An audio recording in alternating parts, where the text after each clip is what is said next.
Doc, qu'est-ce que c'est que ce look? Pantalon pattes d'éléphant, soupule à col roulé moulant, grosse moustache façon Village People? Vous ne seriez pas allé traîner dans les années 70 par hasard et sans nous le dire? Et puis, ce catalogue publicitaire pour une Jeep lunaire, qu'est-ce que c'est que cette histoire? En effet, Marty, je reviens du futur. Enfin, pas de notre futur actuel, mais de celui qu'imaginait la télévision en 1975. À travers une série télévisée de 48 épisodes, Gary Anderson et Sylvia Anderson, qui n'ont rien à voir avec Gillian Anderson, l'agent Scully de X-Files. Eh bien, le tandem Anderson imaginait que la Terre avait colonisé la Lune pour y installer une base, la base lunaire Alpha.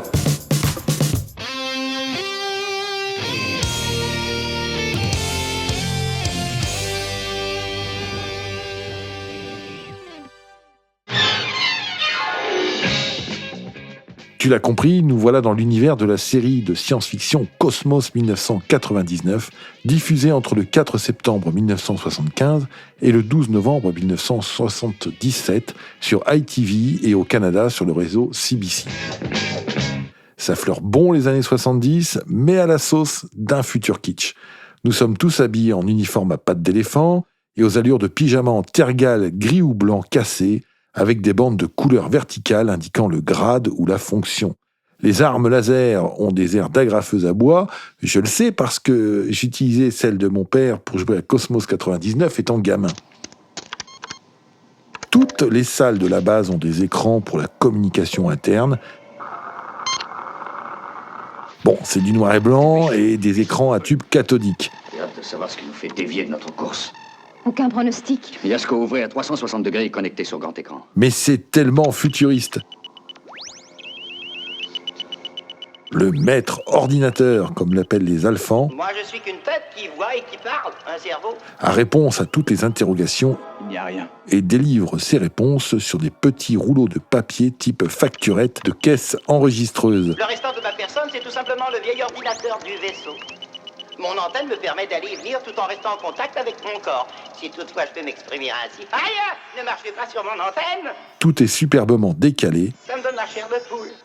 Sans parler de migraine carabinée. c'est plein de nostalgie et d'un culot incroyable en matière de gadgets inventés à partir de rien.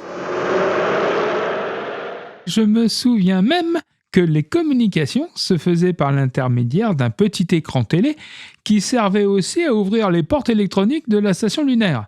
Cela nous faisait rêver et aujourd'hui, cela nous fait sourire car en fait on fait beaucoup mieux de nos jours avec nos smartphones. C'est tout à fait vrai et c'était presque un monde idéal que l'on nous proposait ainsi.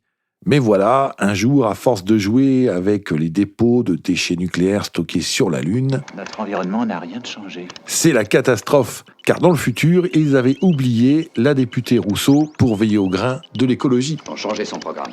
Donc, à force de stocker du nucléaire sans faire gaffe, le pire arrive le 13 septembre 1999.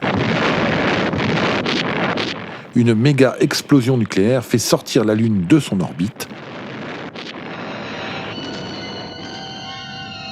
Elle entame alors une course aussi folle que désespérée à travers l'espace, pendant que les éléments se déchaînent sur Terre. Les 311 alphans sont dans une situation dangereuse, mais heureusement pour eux, le commandant John Koenig, campé par Martin Landau, le docteur Helena Russell, assurée par son épouse, la mythique Barbara Bain, le professeur Victor Bergman, incarné par Barry Morse, et le pilote de vaisseau spatial Alan Carter, alias Nick Tate, sont là pour les maintenir en vie. Dans sa dérive, la Lune croise bien des mondes étranges et des populations exotiques. Les terriens tentent de transmettre leur philosophie, leur pragmatisme, leur technologie et les jeeps lunaires. C'est ce dernier point qui nous intéresse. Ah, vous me rassurez, Doc, car j'avais peur qu'aujourd'hui nous ne croisions que des fusées, des véhicules à propulsion magnétique et des aigles qui évoluent au fil des épisodes. Cosmos 1999 a été créé par le père des Thunderbirds, les sentinelles de l'air en français. Tu sais, cette série où ce sont des marionnettes mises en scène avec des engins de toutes sortes qui sauvent la Terre de tout un tas de catastrophes. Le goût pour les maquettes et les trucages est déjà là, celui pour la science-fiction aussi. Mais avec Cosmos, plus question de passer par des marionnettes. Il faut des stars, des vrais, en chair et en os. Et donc des décors grandeur nature, quand c'est possible. Et des engins futuristes. Ce sont les superbes aigles, ces engins volants annonçant la navette spatiale, tout en gardant des airs de lemme et bien plus sérieux que de banales soucoupes volantes. La cabine a une tête d'insecte, le corps étant treillis de poutrelles en alu. De gros réacteurs poussent à l'arrière, ils ont des câbles, des conteneurs de transport, des lasers. D'autres sont dédiés au transport des personnes.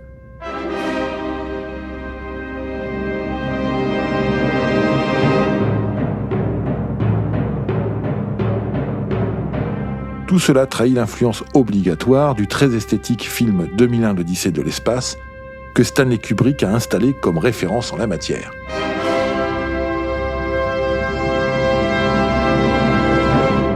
Bon, ça c'est pour voyager par la voie des airs, mais qu'en est-il plus simplement pour aller d'un point à un autre à la surface de la planète et pour se déplacer donc sur la Lune ou sur les chemins des planètes visitées alors ? Eh bien, Gary Anderson et Sylvia Anderson sont allés piocher dans ce qui incarnait le mieux l'avenir en matière de voitures et laisser imaginer un futur bien décalé. Il s'agit d'un mini tout-terrain aux allures de wagon de manège, monté sur 6 roues avec une caisse minimaliste en plastique. Il roule, pas vite, peut rouler sur la route, l'herbe, le sable, la boue. Il peut avaler des pentes fortes et même naviguer sur l'eau. Son nom ? Amphicat. Here comes Amphicat, comme disait une publicité de 1970. Alors, d'où sort ce curieux engin ? Et comment ça marche un Amphicat ? Pour le savoir, écoutez la suite de cet épisode en podcast sur Apple Podcast, Spotify, Deezer, Google Podcast et Amazon Music. À la semaine prochaine, cher Doc.